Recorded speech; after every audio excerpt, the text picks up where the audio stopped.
एक पूर्व medical student MC Mishra साहब अपने अनुभव के आधार पर बता रहे हैं। आप एक पूर्व आईआईटीएन के तौर पर बताइए, जो कह रहे हैं कि वो जो प्री करके आप अगर करते हैं तो एक फ़िल्टर का प्रोसेस उसमें आपको मिल जाता है, क्या वो बेटर ऑप्शन होगा? नहीं, देखिए, अगर हम एग्ज़ाम की बात करें तो डॉक्टर मिश्रा का कहना बिल्कुल ठीक है कि अगर हम इस एग्ज़ामिनेशन को दो स्टेज में करें। पहले में तो ये जो 23 लाख से बच्चों को हम लोग अगर 4 लाख में लेकर आएँ तो 4 लाख में लाने के बाद फिर एग्ज़ामिनेशन कंडक्ट करना उन 4 लाख का कंपैरेटिवली काफ़ी आसान होगा।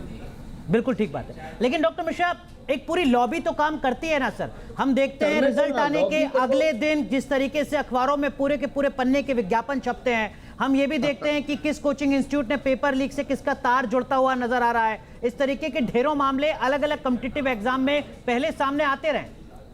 हाँ, नहीं अनुराग, मैं आपको बहुत एक दिलचस्प बात बताता हूँ। मैं एम्स में था तो मेरी वाइफ के चाचा हैं, उनकी बेटियां थी 3 जी।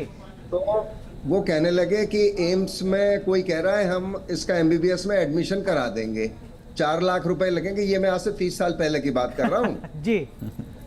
तो मैंने कहा देखिए, मेरे द्वारा तो ये होगा नहीं, और मेरा नाम ले दोगे तो ये एडमिशन होता हुआ भी होगा तो नहीं हो पाएगा। बिल्कुल। इसलिए आप जो कह रहा है उससे कहो कि करा दो। तो बाद में उन्होंने खुद ही कहा कि नहीं, वो बिल्कुल होक्स था, वो फ्रॉड था, कुछ नहीं था। तो ये लोग, इस तरह की हरकतें लोग हमेशा करते रहे हैं और करते रहेंगे।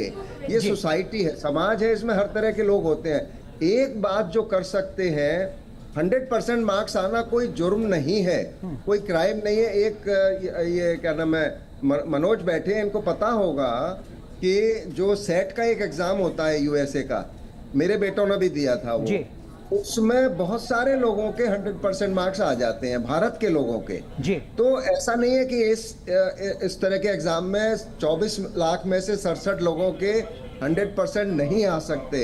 हम उसको संदेह के घेरे में नहीं डाल रहे, लेकिन अगर एक सेंटर के बच्चों का ज्यादा हो रहा है, एक जगह पर नकल की भी कहीं पे बात आई है, पेपर लीक की भी बात आई है, तो ये पूरी प्रोसेस को एक संदेहास्पद बना देता है। उससे एनटीए की क्रेडिबिलिटी, और जैसे ही मैंने सुना था, ये 10 दिन पहले की बात है, कि ग्रेस दे, मैंने कहा कॉम्पिटिटिव एग्जाम में कौन सा ग्रेस होता है भाई? इसमें तो प्रोसेस ऑफ एलिमिनेशन है, इसमें सिलेक्शन प्रोसेस नहीं है। आप 24 लाख में से 23 लाख बच्चों को एलिमिनेट करना है आपको। ठीक है। तो इतना आसान पेपर आप क्यों बना के दे रहे हैं?